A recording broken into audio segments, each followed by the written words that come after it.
very happy morning to one and all. Thank you for being here this morning. I'm P. Chandan Kaur, Assistant Professor, Department of Computer Engineering, Ramrao Adik Institute of Technology, affiliated to D.Y. Patil Deemed to be University, Navi Mumbai, popularly called as RAIT. On behalf of the Department of Computer Engineering, RAIT, I welcome you all for this webinar session. RAIT firmly believes in new form of engineering education, which includes equal significance on leadership building, academics, and extracurricular skills with industry exposure. RAIT has highest number of campus placements in Mumbai region. It is being reputed institute for engineering courses.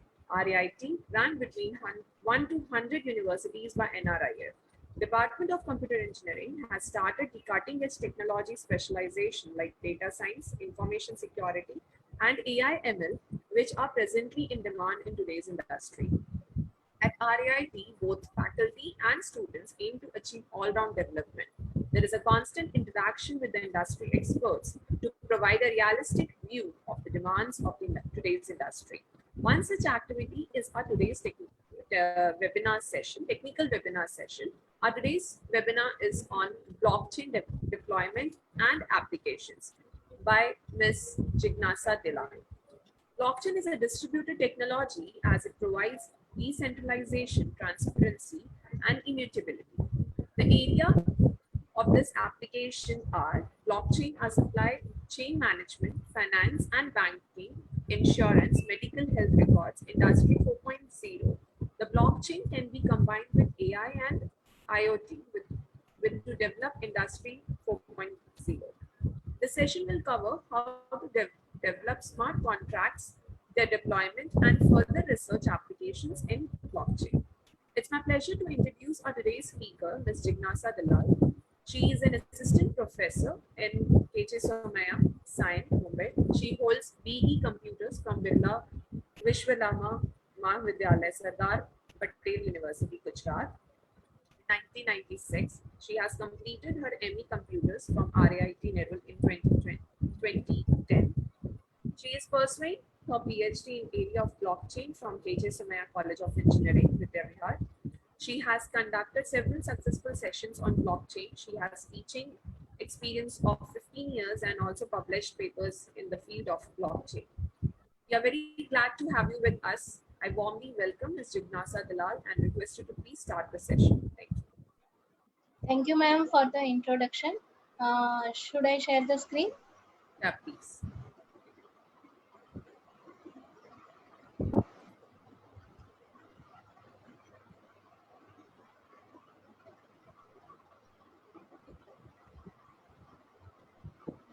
Good morning to one and all. I hope you are able to see my screen. Yes, ma'am, we can able to see your screen, but we are not able to see your video, ma'am. They are not able to see my Video. Your video is not on. Okay. Yeah, I'll do it.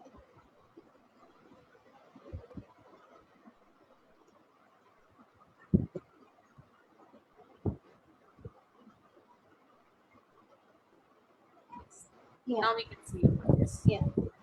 Okay. Should I start the session? Yes, ma'am. Please go ahead. Yeah. So good morning, one and all, and thank you, madam, for my introduction. So my topic is just a minute.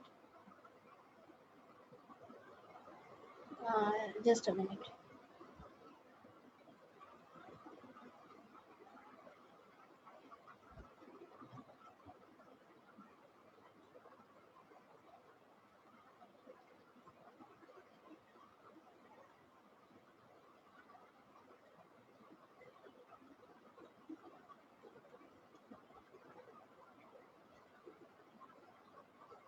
So today's topic is blockchain deployment and application, Ethereum smart contracts.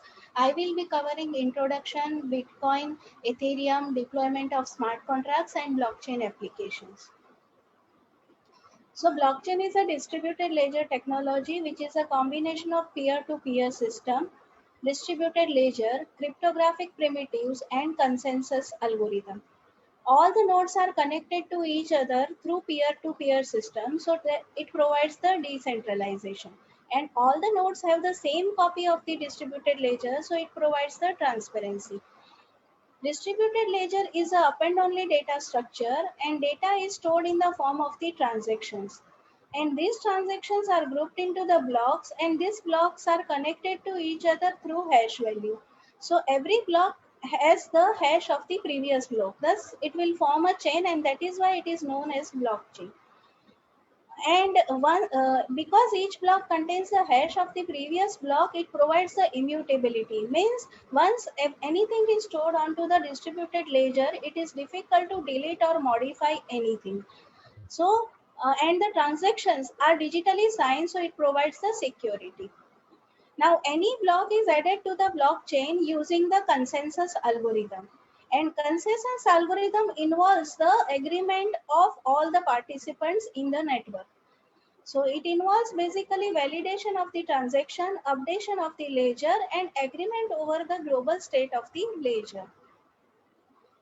So data in the blockchain is in the form of the transactions. Now transaction can be currency exchange, sensor data, land ownership exchange data, patient data, voting data. So these are the example of the transactions. So I have shown two examples over here. So currency exchange between Alice and Bob can be stored as a transaction onto the blockchain. Similarly, land ownership exchange between Alice and Bob can be stored along with the land ID and amount onto the blockchain. So this kind of transactions are grouped into the block, and then block is added to the blockchain. Once it is added to the blockchain, it is not possible to delete or modify that particular block, and that is called immutability provided by the blockchain. Bitcoin is the first successful application of the blockchain technology. So it is a currency which is not controlled by any of the government, any of the bank, or any of the country. It is a fully decentralized application for cryptocurrency exchange, that is Bitcoin. And all the who controls the Bitcoin? Nobody controls the Bitcoin. All the participants of the network are having the same copy of the Bitcoin transactions with each with in their nodes, and they all control this Bitcoin. So Bitcoin is not controlled by any centralized authority. So main advantage of the blockchain technology is the decentralization, and all the participants have the same ledger, same copy of the ledger. So it provides transparency also, and that is why Bitcoin is most trusted application, decentralized application, and most successful application. So we will study some of the features of the Bitcoin, so we can compare it with the Ethereum. Now, Bitcoin is the public blockchain or permissionless blockchain. Anyone can join the network and start working on the Bitcoin or start exchanging the Bitcoin. It is used only for the cryptocurrency exchange. It does not support the smart contract, so other applications cannot be developed. The cryptocurrency used on the Bitcoin platform is Bitcoin. The name of the cryptocurrency is Bitcoin. Bitcoin has a concept of miners and users. So normal users just sign the transaction and send it to the miner. Miners are responsible for adding this, grouping this transaction into the block, generate the block, then add the block into the blockchain after validating the transaction. And for this, miners earn rewards. So these are the concept of the miners and users in the Bitcoin. Ethereum also has the same concept of miners and normal users. And whenever we use the digital currency, there is always problem of double spending. Means Alice is sending 10 Bitcoin to the Bob. Now she can send those same 10 Bitcoins to Charlie also, but only one of them will receive the actual money. So that is called double spending problem. So how Bitcoin solves the double spending problem? Bitcoin solves the double spending problem using the unspent transaction output model, that is called UTXO. Now let's understand this UTXO. So every user has a wallet, and this wallet is having a private key. This private key is known only to the user. From this private key and the elliptic curve digital signature algorithm, a public key is generated, and 20 bytes of the public key is used as an address. And this address Every user on the Bitcoin network is identified by an address. UTXO is a balance that a sender gets back to the wallet after the transaction, and it protects the network from a double spending attack. It is similar to spending cash. Now let's understand this through an example. Suppose Alice wants to buy something from a shop, and she buys it for 80 rupees. She will give 100 rupees to the merchant. Merchant will provide 20 rupees back to the Alice. So when Alice removed the 100 rupees note from her wallet and gave it to the merchant, she cannot use the same 100 rupee note with other merchant. So she cannot double spend the cash. So when we spend the physical money, we do not double spend. We cannot double spend. And same way, merchant cannot spend the same 20 rupees which he has given back to the Alice. Now Alice can use the 20 rupees for further transaction. Similarly, merchant can use the 100 rupees for further transaction. Same concept is used in the UTXO. So basically in a wallet, what is the balance? Balance is the sum of all UTXO. So UTXO is the nothing but the denomination in our wallet. So if I say I have 200 rupees, now 200 rupees in my wallet can be in any form of denomination. It can be 200 rupees note, 200 rupees note, or 450 rupees note, or it can be other separate denomination. So basically, similarly in Bitcoin, balance in wallet is nothing but the sum of all UTXOs. All miner nodes need to maintain this list of the UTXOs along with the addresses. So every user is identified using an address, and every address is having the unspent transaction output, that is UTXOs associated with it. Once the UTXO is spent, it is removed from the UTXO databases of all the miners, so it cannot be spent again. So even a person wants to cheat, the transaction will not be validated by all other miners. So transaction will be rejected. And input and output of the transactions are represented as UTXO. So let's take an example in terms of the Bitcoin. So suppose Alice wallet has 12.5 BTC. So this will become the input UTXO for Alice wallet. Then Alice wish to pay 1 BTC to Bob. So what Alice will do? Alice will remove this 12.5 BTC UTXO from her wallet, and it will be split into two output transactions. That is 1 BTC, and another transaction is another UTXO is 11.5 BTC. Now this 11.5 BTC will return back to the Alice wallet, and 1 BTC will be deposited in the Bob's wallet. So now Bob can use this 1 BTC for further transaction, and Alice can use this 11.5 BTC for further transaction. But Alice cannot use the 12.5 BTC again for further transactions, because 12.5 BTC UTXO was removed from the Alice wallet. And even Alice wants to cheat, and if she doesn't remove it from her wallet, this 12.5 BTC will be removed from the Alice address from all UTXO databases from all the miners. So when Alice tries to cheat and try to spend this 12.5 BTC again, that transaction will be rejected by all the miners. So this is how Bitcoin handles the double spending problem. Another feature, how mining occurs in the Bitcoin. So basically, a normal user will generate the transaction using the wallet. This wallet contains the private key, and using this private key, the transaction is signed. Then this transaction is submitted to the miner, and it is accumulated in the mempool. Miner will select the transactions and will group into a block. Then all the miners will try to solve a cryptographic puzzle which is known as proof of work. And if anyone who solves it first will be able to broadcast the block. Once the block is broadcasted, the other miners will validate the transaction in the block, and they also will validate the cryptographic puzzle result. And if both are valid, then the block is added to the blockchain and the process is repeated. Now the miner who has solved the POW and broadcasted the block will earn the rewards for doing this process.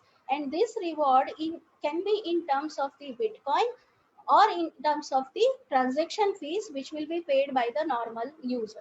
So this is how mining occurs in Bitcoin. So mining in Bitcoin involves what? It involves generating the block, then solving the cryptographic puzzle POW. Whoever solves it first will be able to broadcast the block, validate the transaction in the block, validate the result of the cryptographic puzzle. Both are valid, block is added to the blockchain. So this is the concept of mining in Bitcoin. Now, what is this cryptographic puzzle? This cryptographic puzzle, also known as consensus algorithm, and it is known as POW, that is proof of work. Now, proof of work depends on the hash function property. Now, to understand this proof of work, we have to understand this property of the hash function. So suppose h is the hash function, x is the input string, then if you apply hash function h to the input string x, it will give you a fixed length output, that is y. Now for any, if you know hash function and if you know x, it is very easy to compute y. But suppose if you know y and if you know hash function, it is very difficult to compute x. User has to try all the combinations of x in the brute force manner. So it will take lot of computation. So the same concept is used for designing the proof of work for Bitcoin. So if you see here, the miner will take the hash of the previous block. Now this is known because previous block is known. So hash of the previous block is known. Miner will select a number which is known as nonce, that is nothing but number used only once. The concatenation of this hash of the previous block and nonce will be hashed and a hash value is computed. Now this hash value is compared with some target in the system. If it is satisfying this condition, then the puzzle is solved. Otherwise, the process is repeated with different nonce. Now, if you see this particular nonce, because we know the hash function, that is SHA-3, and we know the output, that is which kind of output, that is target is required, but we do not know the X, that is nonce. So basically, POW is nothing but for a miner to find out the nonce such that this computation will satisfy this particular condition. So a miner will try so many combinations of all the combination of nonce, and it requires high amount of resources, high amount of energy, and high amount of memory as well as the power. So this process takes a lot of time, and that is why POW is known as time consuming, energy consuming algorithm. And for this purpose, because every block mined will earn the rewards, so miners are trying to create income out of this particular thing by mining it. And for that purpose, they are using application specific integrated chips. Now application specific integrated chips are the chips which are used, which are built basically for mining only, Bitcoin mining only. So they will have more power, their computer have more power, and they will be able to generate these nonce very fast. And all the miners are competing for this particular finding the nonce. So whoever finds the nonce first will be able to add the block. So, and whoever adds the block will be able to earn the reward. So that is why this competition is there, and this competition is known as proof of work. Okay, now this condition, in this case, I have put that computed value should be less than target. In some cases, this condition can be that this computed value should have 6 leading zeros in the output. So any of the condition a network can put up, and based on that condition, if the condition is satisfied, the miner has won the puzzle, and he can broadcast the block. If the condition is not specified, then with other nonce value, miner has to repeatedly try. So this is how POW of Bitcoin works. Just a minute.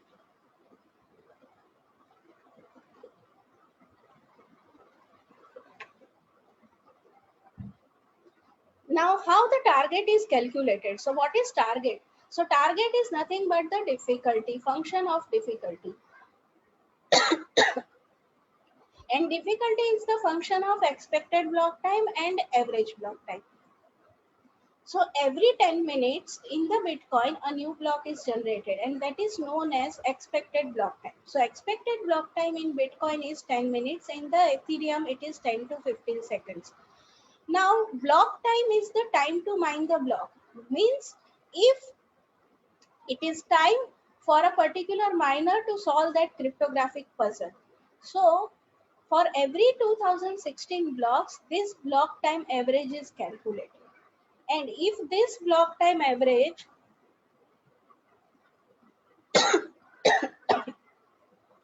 excuse me,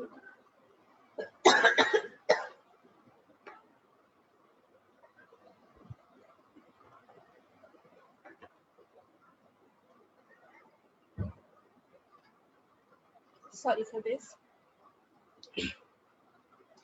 If this block time average is less than the 10 minutes, then miners are generating the block very slowly. So we have to decrease the difficulty.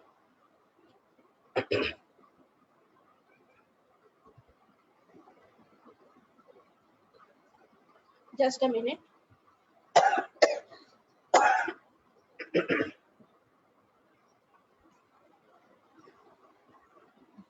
Okay. Okay, so basically we are talking about the target and difficulty. Sorry for the disturbance. This difficulty is the function of the expected block time and the average block time. Expected block time is 10 minutes, means every 10 minutes a block is generated in the Bitcoin. Block time is the time to mine the block, means solve the cryptographic puzzle. So average block time for 2016 blocks is calculated, and then this average block time is compared with the 10 minutes, that is expected block time. If it is less than expected block time, miners are generating the blocks very slowly, so decrease the level of difficulty. If average block time is greater than expected block time, then miners are generating the blocks very fast, so increase the difficulty. So this is the concept of target and difficulty in the Bitcoin. So we have covered the some main points in the Bitcoin: UTXO model, POW, and target and difficulty. Now we will go to the Ethereum and we will understand Ethereum concept.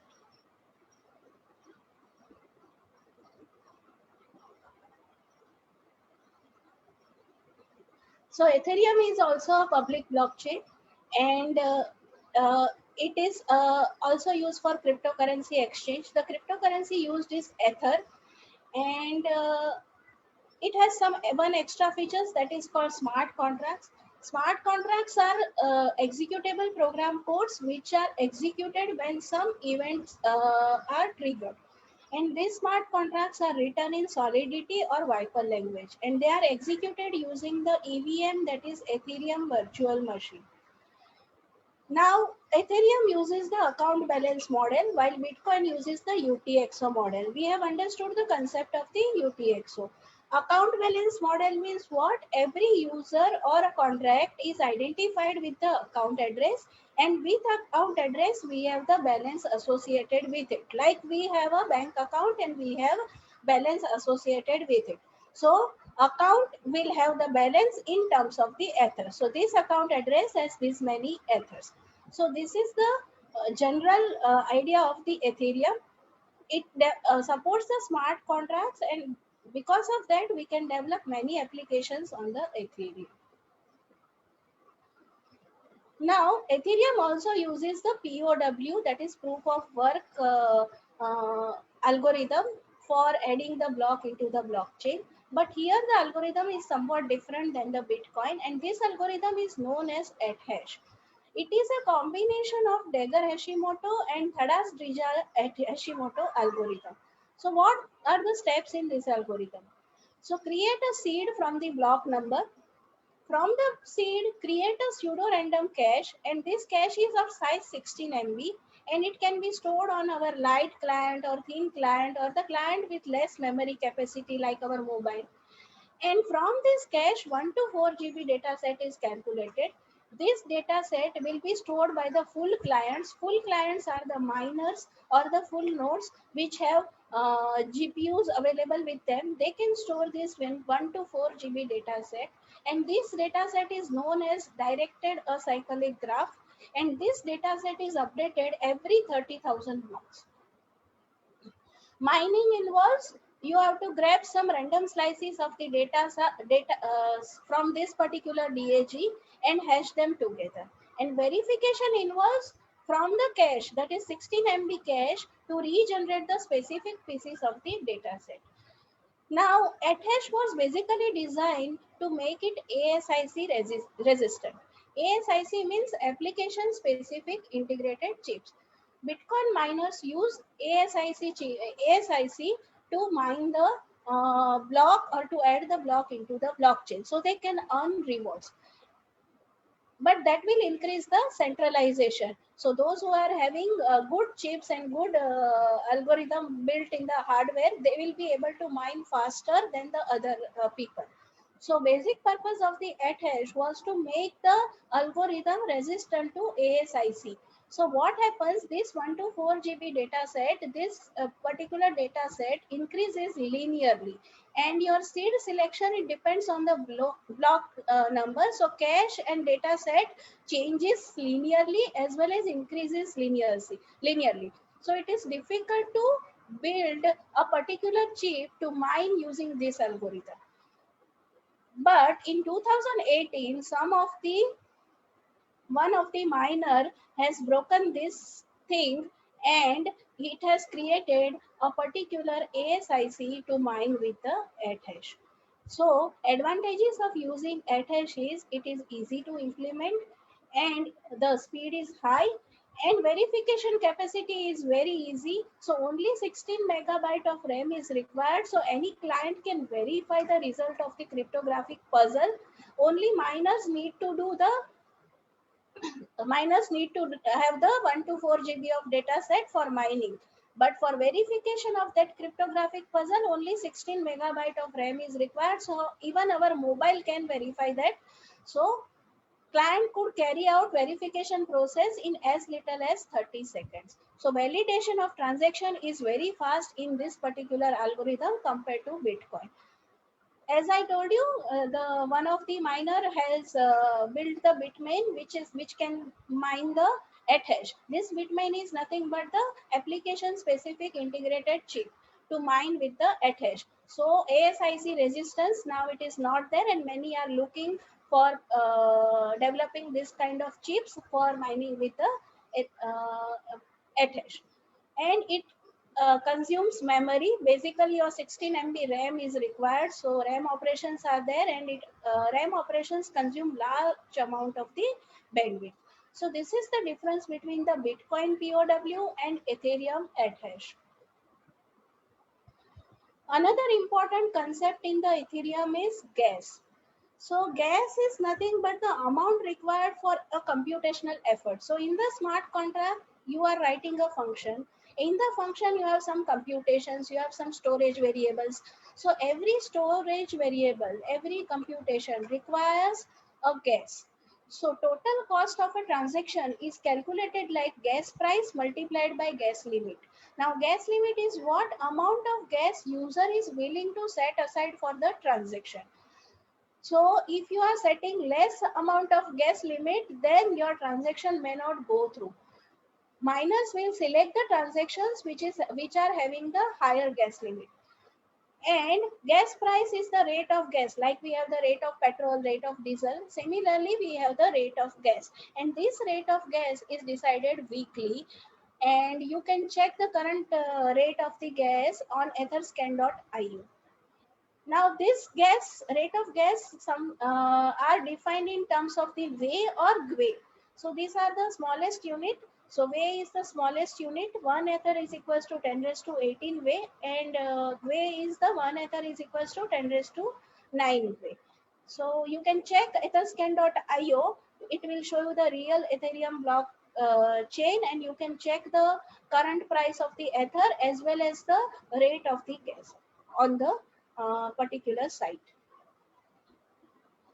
Now, once you write the smart contract, then you need to store that smart contract onto the blockchain.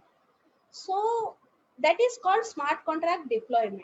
Now, smart contract deployment can be done in many ways. So basically what a smart contract contains. Smart contract contains different functions. It is very similar to C programming, combination of C and Java programming. You have structure, you have class, you have structure, you have for loop and everything.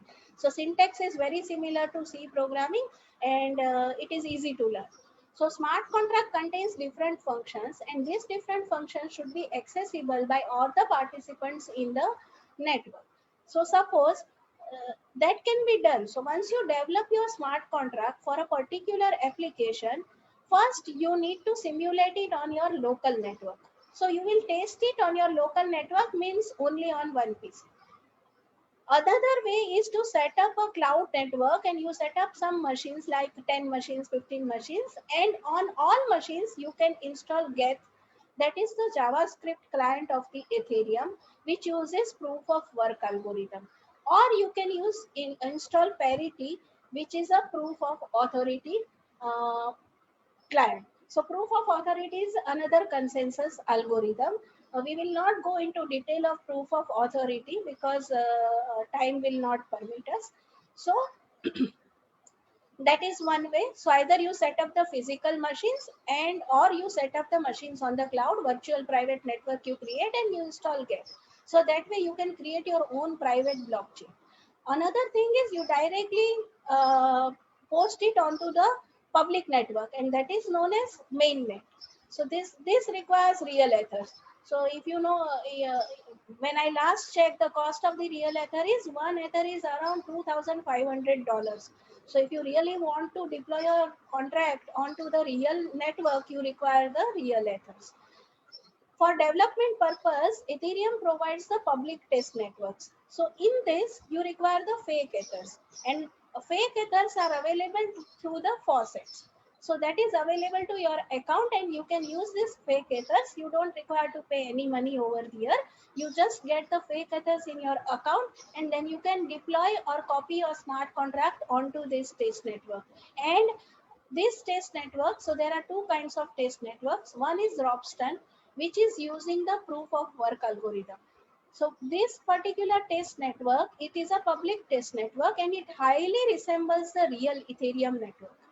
Other networks are Kovan, Rinke Goerli. So these networks are proof of authority based consensus algorithm, and they are also the public test networks. And for each network, fake ethers faucets are available. Through the faucets, you can add ethers to your wallet. Then how do we use? Suppose I want to do the simulation on the local network. So local network means I want to test my smart contract first on my PC only. So for that purpose, I can use these tools. So one of the tool is Truffle. Truffle is the command line interface based tool, and Ganache is the GUI based tool. So you can test your smart contract on a local blockchain. These tools will provide you with the 10 account addresses with the 100 ethers. Similarly, you can use another tool, Remix IDE. This is an online browser, and it is a GUI based tool. And it allows you to test your smart contracts in the local blockchain. It also provides you with the 10 accounts with 100 ethers each. Then you, with the Remix IDE, if you want to deploy your network on the real mainnet or on the test network, then you can use Remix IDE and MetaMask or Truffle. So Truffle and Remix IDE and MetaMask can be used for both. So for local also you can run, and you can also deploy your network on that your smart contract. Sorry, you can also deploy your smart contract on the network, on the test networks using them. Even on the main network, Remix will allow you to deploy your smart contract. At the end of this session, I will show you one smart contract, and I will show you how to deploy it on the local blockchain and execute it. Then I will show you how to deploy it on the Ropsten test network. I cannot deploy it on the real public network because I don't have the real ethers. I have the fake ethers which I can use for Ropsten. Uh, Here Remix ID is the browser which is provided by Ethereum organization only, and you can write your smart contract over there. You can execute it, you can compile it, execute it, and deploy it. And MetaMask is the wallet. So when you want to deploy something on the test network or on the real network, you require the ethers. Whether the if you deploy it on the fake public networks, then you require the fake ethers. So MetaMask is the wallet which will store your ethers. So MetaMask is the wallet. As we have seen, every user has a wallet, and in the wallet there is a private key and the ethers, and using the private key, user can sign the transaction. So MetaMask is a wallet, and it is very easy to download from metamask.io. You can download it, and it will be added as a Google Chrome extension.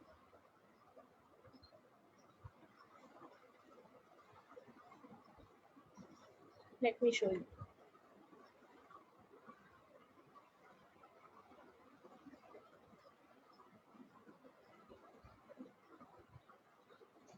See, this is the this fox-like symbol is the MetaMask. So if you click on the MetaMask, this is the wallet you can see here, and this is the account number. This is account number, account address, and this is my account, and it is having some ethers over here. And these ethers I can buy from the faucet, where I don't have to pay any amount, because these are the fake ethers. So we will see at last how to deploy a smart contract using the ethers onto the test network.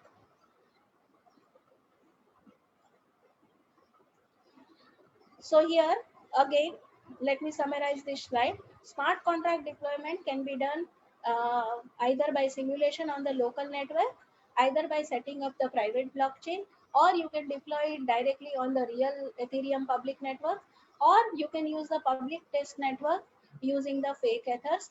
There are Ropsten, Coven, Rinkebai, Goerli. These are the public test networks. Ropsten is POW based test network, which highly resembles the real network.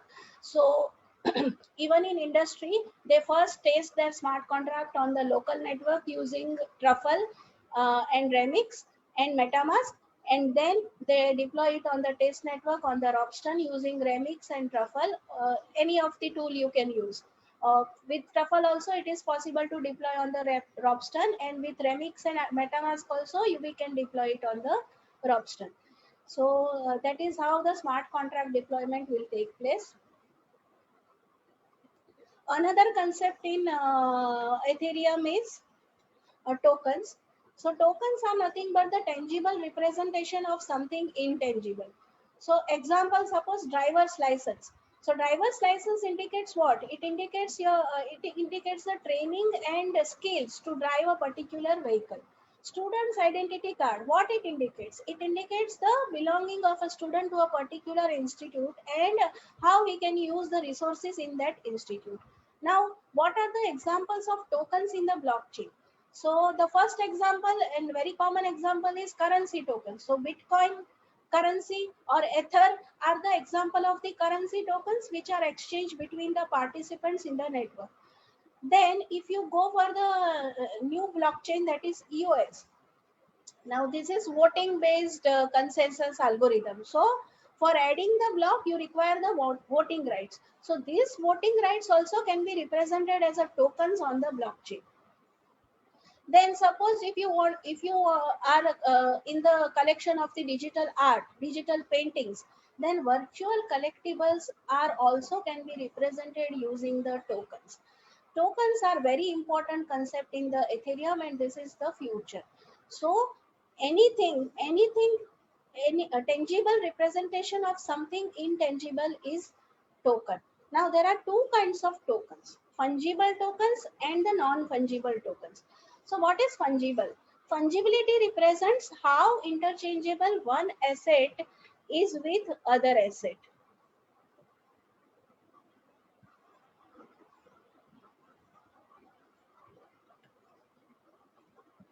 Okay. Fungibility represents how interchangeable one asset is with another asset of the same kind. Okay, now to understand this, suppose Alice borrows 10 rupees from the Bob.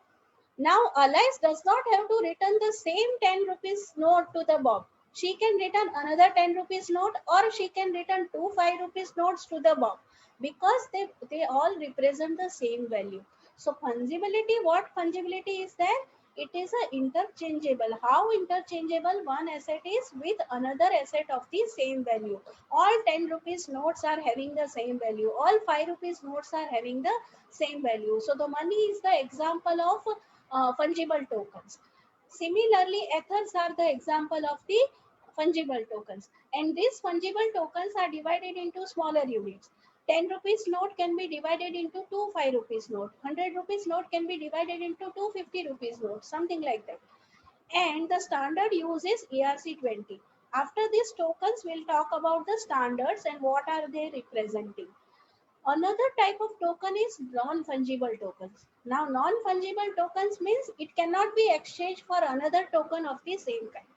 Now, when Alice borrows 10 rupees from the Bob, she can return any other 10 rupee note to Bob. It doesn't make any difference to Bob as long as the value is the same. For 10 rupees, she cannot return 5 rupees to Bob. That Bob will not accept because values are different. But for the 10 rupees which was borrowed by Alice, Alice does not need to return the same 10 rupees to Bob. So that is fungible token. But what happens in the non-fungible token? Now suppose Alice borrows a laptop from the Bob. She has to return the same laptop to the Bob, then only Bob will accept it. So laptop is an example of the non-fungible token. Or a painting. Suppose Alice borrows the painting from the Bob. So for the same painting, she has to return the same painting to the Bob. She cannot return any other painting because painting is a unique. Laptop is a unique piece. So whatever assets are unique, those assets are known as non-fungible tokens. And if you see your newspaper, non-fungible tokens are the current scenario because this is the future. With the non-fungible tokens, you can tokenize any asset and sell it onto the Ethereum blockchain without any control of any government, any politics, any centralized authority. And these are not divisible. One painting cannot be divided into two half paintings. One laptop cannot be divided into two laptops. So here, and non-fungible tokens are indivisible, and their minimum value is one token, at least one painting, one laptop. So in future, if you want to open a business for digital art, then you can do that business on the Ethereum by using the non-fungible tokens. Suppose land, piece of the land can be an asset. So any asset can be tokenized using the non-fungible tokens, and that is why non-fungible tokens are very famous, and they are the future. Now, and NFT follows the ERC 721 standard. So tokens are very important. So for to exchange the fungible tokens and to exchange the non-fungible tokens onto the Ethereum blockchain, some standards are developed. So ERC20 and ERC721 are nothing but the smart contract function.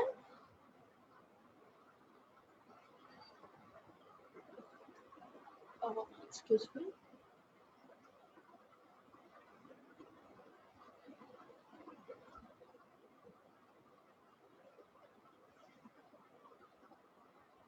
Yeah. So here, standards. So we have heard the word ERC. ERC is nothing but the Ethereum request for comments, and the standard is 20. So basically this standard is fungible token standard. So if you want to exchange the fungible tokens onto the Ethereum blockchain, then you have to use this standard. So this standard defines which function should be part of your smart contract. So suppose you want to create your own ICO. ICO is initial coin offering. So if you want to create your own coin, like stable coin, Litecoin, Ether, Bitcoin, you can create your own coin. So to create your own coin, you can write a smart contract. And in that smart contract, you must have this many functions and these events. Then only you can exchange the tokens on using this ERC20 standards. So That is why this standard is defined. So whenever any tokens are exchanged, fungible tokens are exchanged onto the Ethereum blockchain, that smart contract must include these functions and this event apart from other functions and other events.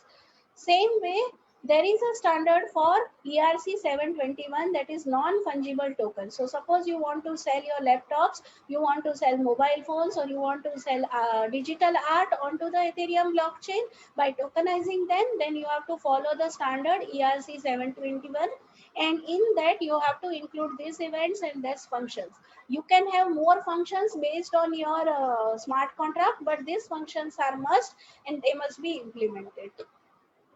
So these are the talk of the standards. So from Ethereum, we have spoken about the Ethereum general, what is it, the proof of work algorithm of Ethereum, that is at hash. Then we have spoken about the tokens, that is fungible tokens and non-fungible tokens. And then we have spoken about the standards, that is ERC20 and ERC721. ERC20 is the standard for fungible tokens and ERC721 is the standard for non-fungible tokens. So this completes the main features of the Ethereum. Now, where a blockchain can be used? Okay, so how do we develop the smart contract? So I have, there are many areas, but I have considered some of the areas. So suppose voting application, like government application, if you see the voting application, so what we can do? So we can write a smart contract in which election commissioner can add the candidates, and every citizen is a participant in that smart contract with the Ethereum account address. And once the smart contract, this smart contract will have functions. One is to add the candidate, one is to vote, and another is to calculate the votes. So citizens will access this function. So smart contract is developed. This smart contract, after adding the candidates, will be deployed onto the Ethereum blockchain. All the citizens across the India can now access this smart contract function because it is a public network, and they can access the function vote. So in the vote function, we write the code in such a way that we authenticate the citizen, and we also make sure that every voter only votes once. When voter selects the vote function, this vote will be stored as an exchange onto the blockchain. And now smart contract, after all the citizens complete the voting process, then smart contract function will calculate the vote for each candidate. Now after that, if dispute occurs, then it is very easy to trace that how many votes has been got by a particular candidate, because all votes as the transactions are stored onto the blockchain, and this blockchain is immutable, means nobody can delete or modify. So nobody can give the fake vote, nobody can modify the vote which is given by the voter. So voter has suppose voted for BJP, and nobody can modify the vote for his or her vote for Congress, which is happening in the current system. So, and in the current system, many people are not able to vote because they do not have the voter ID, or they are voting centers are very far away. So using the web app or mobile app, all citizens of India in any corner will be able to vote using this smart contract, which is developed onto the Ethereum public network and which is available to everyone. So this is the way voting application can be developed using the Ethereum smart contract. Another area of the application is healthcare. Now in healthcare, we have the patient data, and confidentiality of patient data is very important. But at present, our data is used by whom we do not know. Without our consent, our data is used, may be used, and maybe some of the hospitals and clinics are earning revenue by using our data. So we are not aware of that system. So we can make this system transparent using the blockchain. So here patient data is stored in a database, and whenever any researchers, hospitals or clinics or insurance companies wants to access the patient data, first permission of the patient will be asked. If the patient gives permission for a particular duration and for a particular hospital or clinic, then the data is accessed by them, and whenever the data is accessed, that access as a transaction will be stored onto the blockchain. So that will be uh, So in case any misuse of patient data occurs, then what will happen? Patient will be able to trace who has accessed his data and for how much duration that access was there and what they have accessed.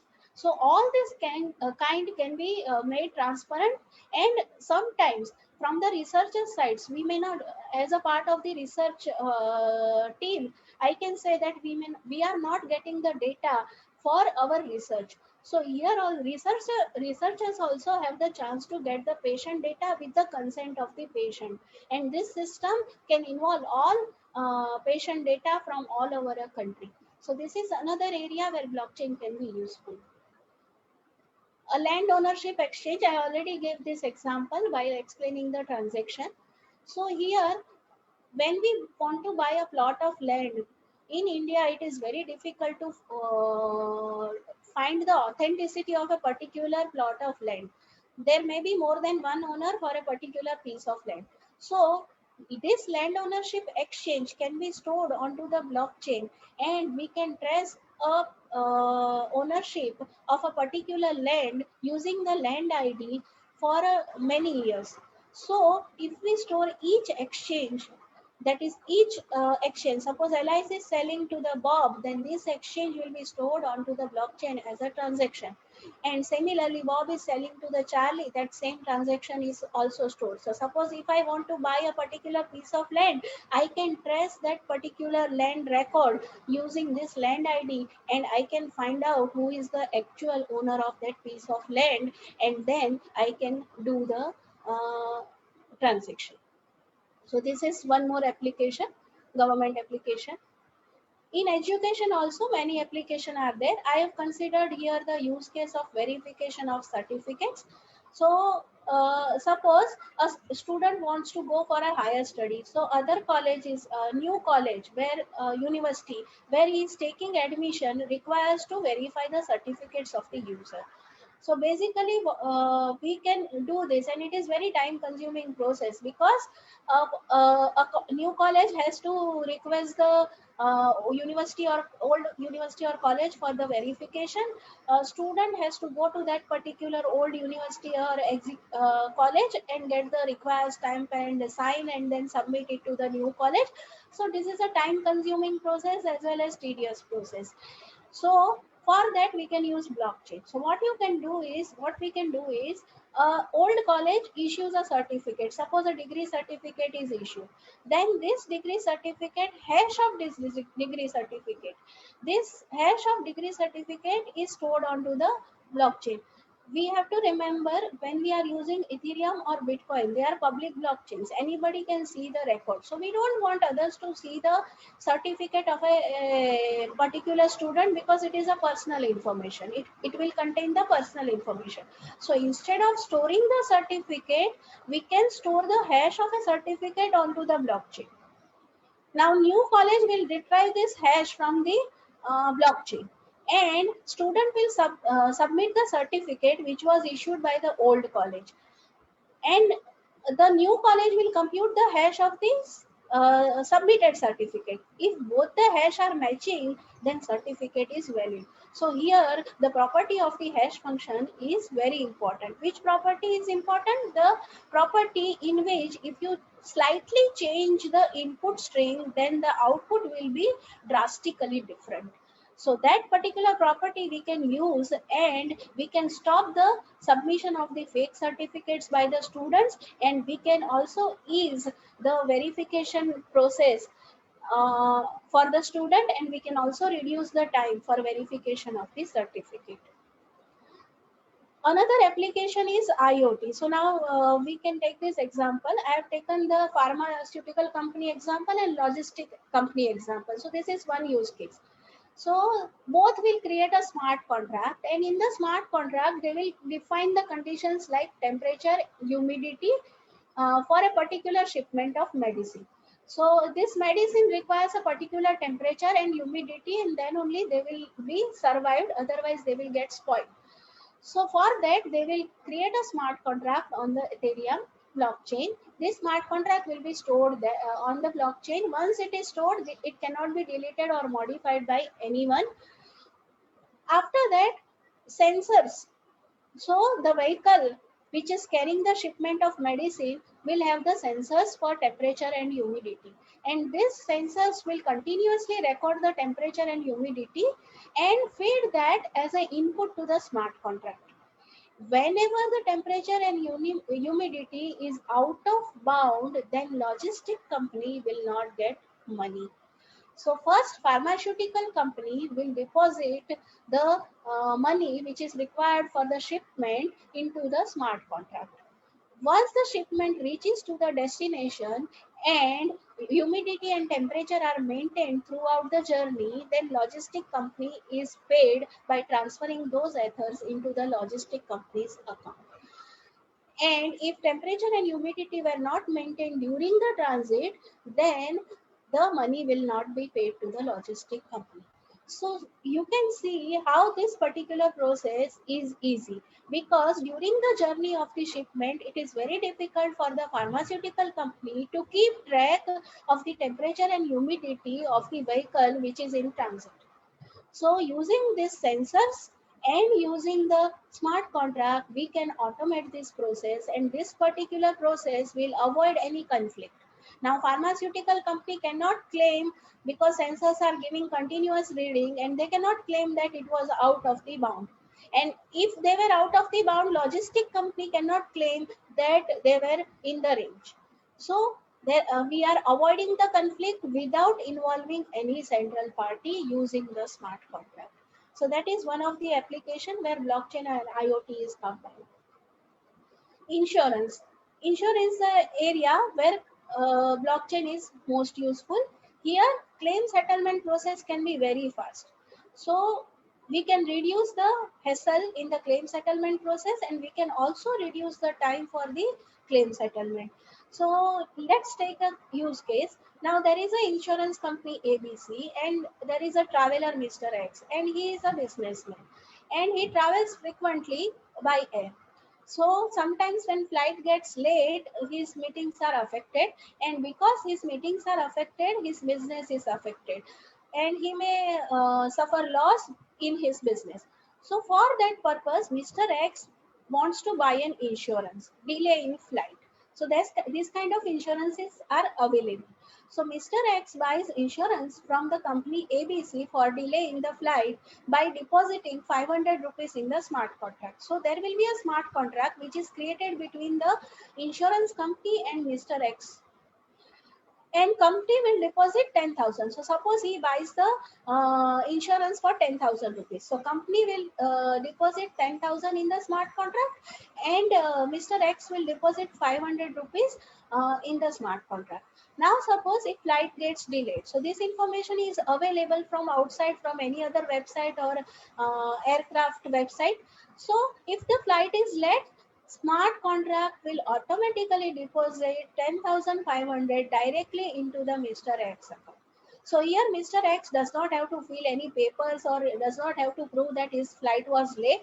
It was already, the information was already taken from any other website or any other airline. Then this particular event is triggered and money is transferred into the Mr. X account. So this way we can reduce the time of the claim settlement, we can reduce the frauds, and we can increase the efficiency of the claim settlement. Supply chain management is the most is the area where the blockchain is most useful. So here I have taken the example of the agriculture. So in the agriculture, you know that there are many participants. So farmer will grow the crop and he will give it to the distributor or the grain elevator. Then distributor will give it to the wholesaler. Wholesaler will give it to the retailer, and then retailer will sell it to the customer. So in this process, what is happening? Our farmer is not getting the profit which he is supposed to get. So what we can do, we can develop a smart contract where all these people will become the participants from all over the country. Farmer can directly sell to the customer, retailer, wholesaler, grain processor according to his wish, and he can also see that how for what cost distributor is selling to the wholesaler, for what cost retailer is selling to the customer, for what cost other farmers are selling the same product, and then he can decide his own product's price. So this way we can make this whole supply chain of the agriculture transparent using the Ethereum smart contract. So that will help the farmer to earn more profit. So this is one of the application in the agriculture in the supply chain management.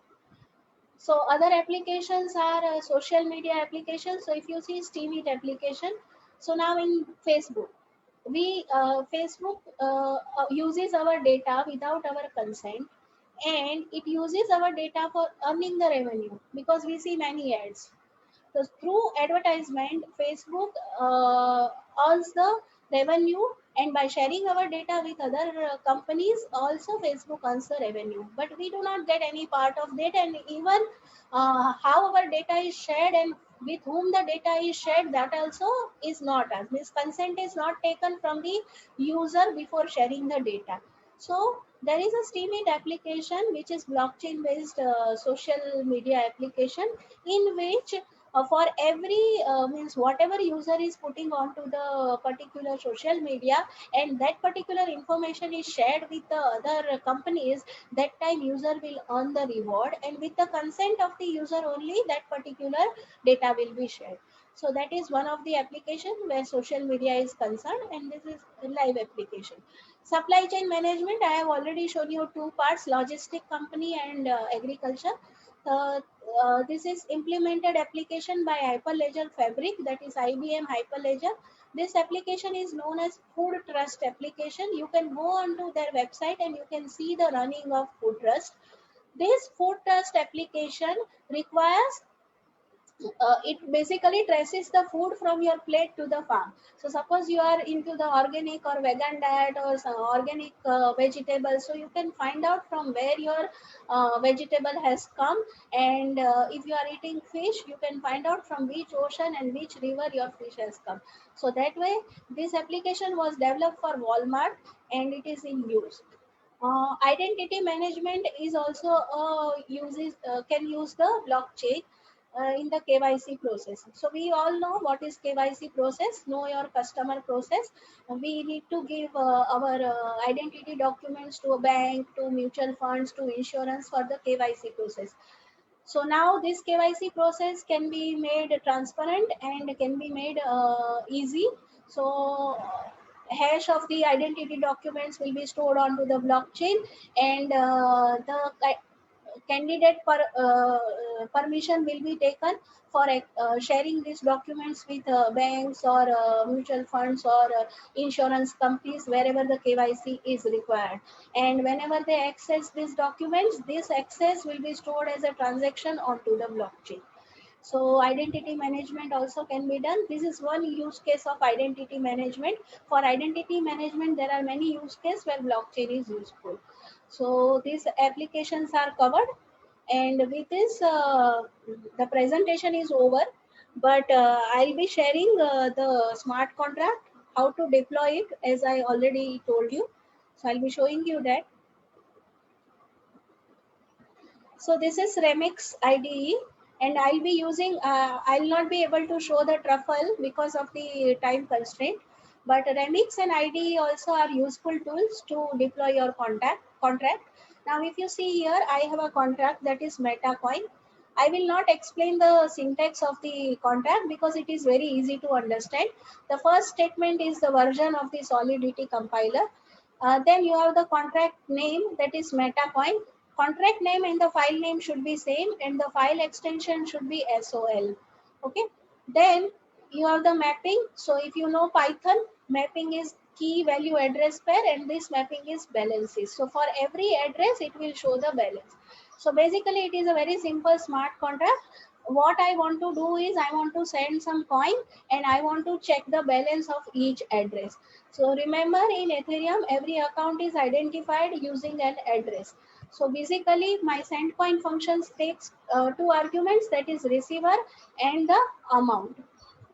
So receiver's address I have to give, and then I have to give the amount and what amount I want to transfer.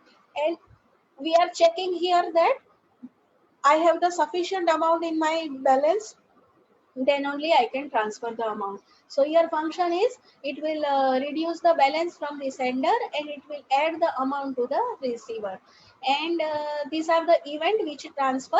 So whenever the transfer successfully takes place, we emit the event. So we have defined the event over here, that is the transfer.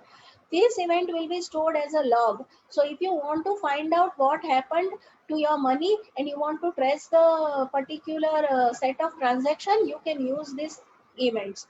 So events are basically used for logging out a particular transfer. So whenever the transfer occurs of the money, this transfer will be stored as an event log into the Ethereum blockchain, and using the event log you can trace this particular set of transfer for a particular account. And another function I have is get balance account. So I just have to provide the address and it will provide me the address of that particular balance of that particular address. So you can see here on the sidebar, you can see. So this is the Solidity. When you open, you have to open like this. First you have to compile. So this is the compiler button. So compiler button will show you the compiler version which it is using. Then you can compile the metacoin.soil. So if any error is there, it will be shown. If there are no errors, so it is not shown. Then you can deploy. Now deploy means you have to deploy it on the local blockchain, or you can deploy it on the test network, or you can deploy it on your private network also. So if you want to set up the private network, 5-10 machine low, then install Geth on each every machine, and then you can give that network's address here to deploy it. So I will show you where to give the network's address. So first to deploy it. So what I will do, I will deploy it first onto the local blockchain. So for that, I will select the JavaScript VM. So if you see JavaScript VM, you can see your accounts. Now here in accounts, you can see there are 10 accounts and each account is having the 100 ethers. So if these are the provided by the Remix itself, it will be executed on the local blockchain, so it will not take much time. So when you select the JavaScript, it will be done on the local part. So you have developed the smart contract, now you test it on the local blockchain. So now I will deploy. So you can see in the debug window, there is a transaction here. So if you see this correct sign, your transaction was successful. So deploying of the contract is also a transaction. So deploying of the contract means copying the contract onto the blockchain, that is local blockchain. So now here, if you can see, here is the transaction recorded. Okay. Transaction recorded means one transaction recorded because I have deployed the contract. Then this particular thing is the address at which particular address my contract is deployed. So you can find out the address of your contract over here, and then you can find out the contracts over here. So now click on this particular thing, so you can find out the functions of the contract. So in our contract, there are two functions. One is send coin and another is get balance. Now, if you see this particular thing here, see my first account, by default, the first account was used for deploying the contract. And when I deployed the contract, my balance was affected. Now this balance was affected in terms of the way. So you can see only the last digits change, because this is 100 ethers and these are the 1 ether is equals to 10 raised to 18 way and 10 raised to 9 way. So this is given in the way form. So you can see only the change in this particular part. So that much gas was required, that much amount of ether was deducted from my account to deploy the contract. Now what I want to do is I want to transfer some money to this particular account. Okay, I have 10,000 rupees in my account. So for that I will copy this address. So once I copy this address, then from which account I want to send? From the first account, I want to send it to the second account. So for that, I will go down So I will give the address. I will paste the address over here and I will write the amount. So suppose I want to transfer the 3000 rupees.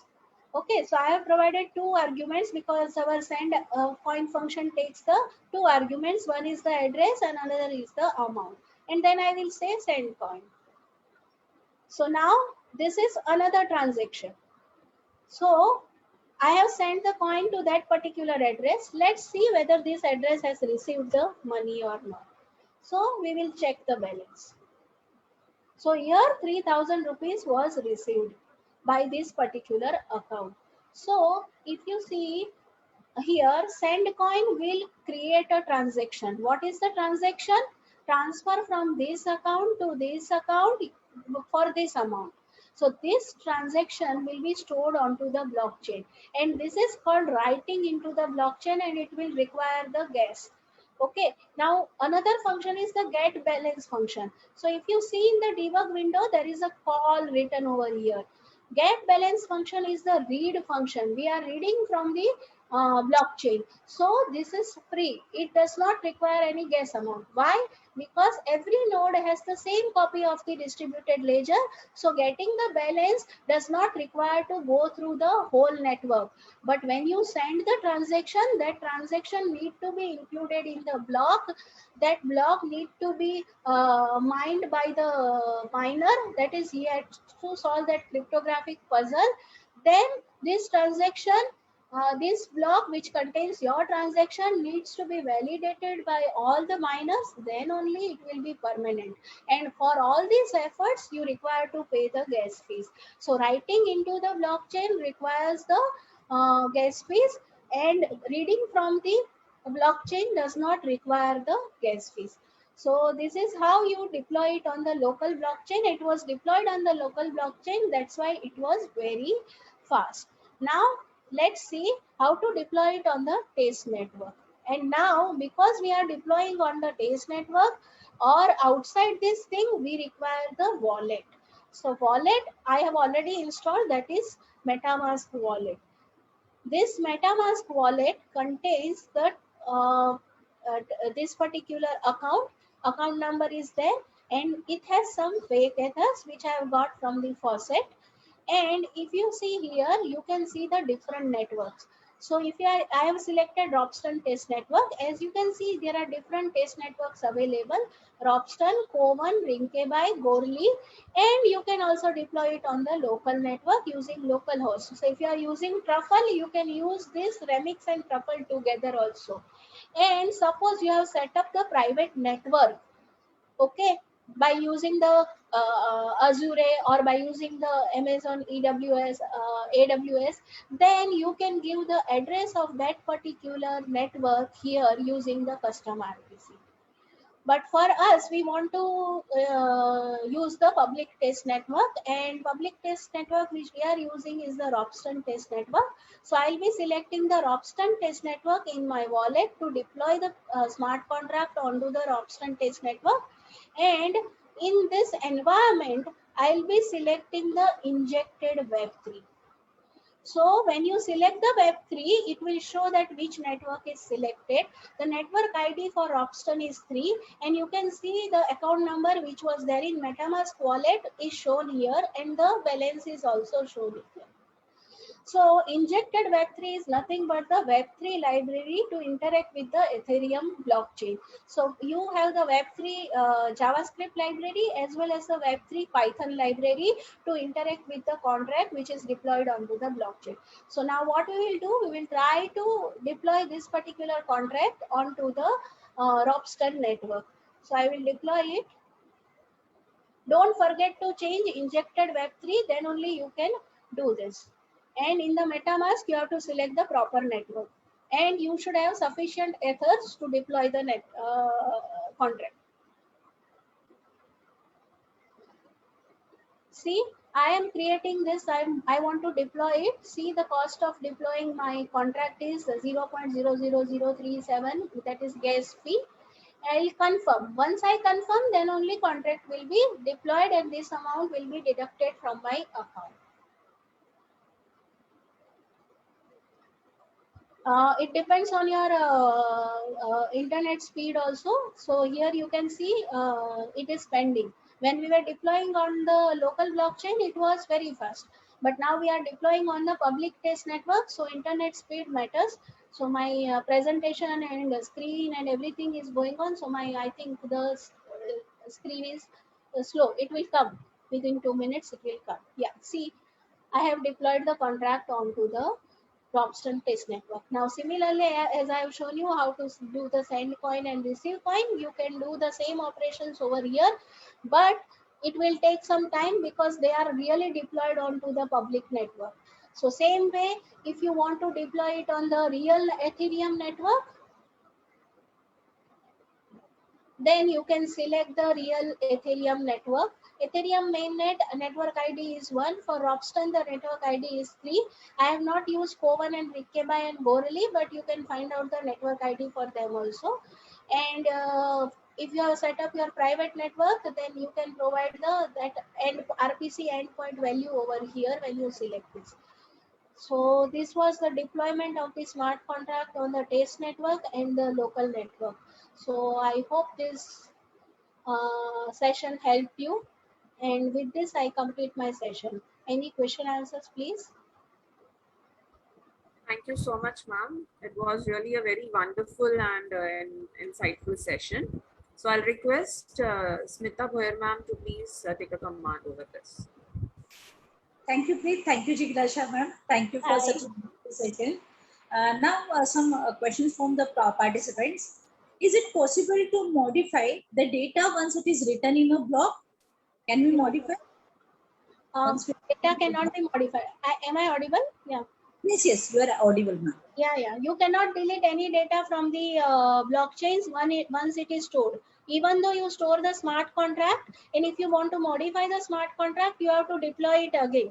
Means you cannot modify any existing data onto the blockchain. Okay, so if you want to rewrite, then we need to rewrite again, right? Yeah.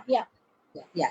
So what type of records can be kept in a blockchain, and is there any restrictions on the same? Can you repeat the question? Yeah. What type of records can be kept in a blockchain? Is there any restrictions on the same? What kind of records? I already gave examples. We can keep the transactions in terms of the, suppose you are selling the land or you are selling the art. So who is the seller, who is the buyer, and what is the amount? So that is called a transaction. So this transaction can be stored on the blockchain. So any access, suppose a researcher accesses the particular patient's data for the research purpose, then the access to the research patient's data will be stored as a transaction onto the blockchain. So researcher ka naam, patient ka naam, and what amount, what part of data was accessed, and for how much duration it was accessed. So that kind of thing you can keep it on the blockchain. There is no restriction. All Ethereum, Bitcoin, they provide the databases. Once the some transactions or some blocks are over, those blocks are copied onto the databases also, because it is not possible to keep them on the continuous database. Okay, ma'am. One more question. Can you give difference between proof of work and proof of stake? Yeah, I can give. And proof of stake, ma'am. Yeah. So proof of work is the algorithm which I already explained, which requires high amount of energy. Miner is required to solve the cryptographic puzzle, which takes lot of resources. So normally all the miners have GPUs with them, and they use the GPUs to compute this particular puzzle, and whoever wins the puzzle will be able to add the block into the blockchain. Proof of stake is depends on the every miner will deposit some amount of money. Proof of work was time consuming as well as the energy consuming, because using this much high amount of resources was consuming the lot of electricity, and that is why Bitcoin mining is very expensive, and that's why people are moving to the proof of stake. In Ethereum is also moving to the proof of stake. So proof of stake is nothing but the every miner will deposit some ethers on that. So here miners will have the punishment if they are validating the wrong transaction. Okay. Last question, ma'am. Is there any other simulation platform for testing the application, ma'am? I already shown. Yeah. Truffle is there, and Truffle and Ganache you can use interchangeably. Ganache is the GUI based tool, Truffle is the command line interface tool. And I already shown you the Remix and MetaMask. You have other wallet also, so it is not necessary to use the MetaMask wallet only. You can use the other wallet also. I think HD wallet is there for Truffle, then Ether wallet is there. So basically, if you want to send the transaction, you require the wallet, and to write the smart contract, you require some kind of editor. So full-fledged application can be developed on Truffle and test it on your local network, and then you can deploy it on the test network. So Truffle and Remix are the local simulation tools. Okay, thank you so much, ma'am. With this, we have completed with our question answer session. It's time to conclude our webinar session with the vote of thanks.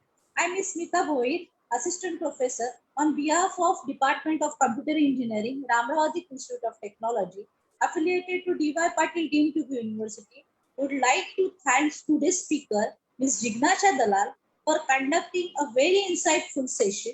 We truly appreciate for giving a wonderful insights on blockchain development, deployment, and its application. We are truly grateful for sharing your thoughts, professional experience, and in the very excellent way, ma'am. Thank you so much. Looking at the Facebook comments, we are glad to know that our audience truly derived pleasure from the today's webinar session. Our heartfelt thanks to Ms. Jignasha Dalal, ma'am, for sharing your findings, precious knowledge with all the participants. Thank you. Thank you so much. Thank you, everyone. Thank you everyone for listening to me, and thank you Smita ma'am for giving vote of thanks. Thank you, ma'am. Should I leave the meeting, Smita ma'am? Yes, ma'am. You can leave. Thank you, Jignasha, ma'am. Thank you, ma'am. Yeah.